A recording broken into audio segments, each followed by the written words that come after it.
అబ్రహామా, నీకు ఒక్కడై ఉన్న నీ కుమారుని అనగా నీవు ప్రేమించు ఇస్సాకును తీసుకుని మోరియా దేశానికి వెళ్ళి అక్కడ నేను నీతో చెప్పబోవు పర్వతాల్లో ఒకదాని మీద దహనబలిగా అతన్ని అర్పించు.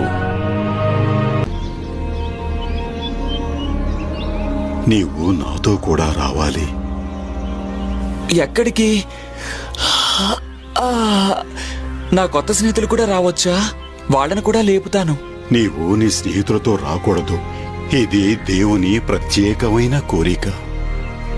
నువ్వు నేను మాత్రమే వెళ్ళాలి.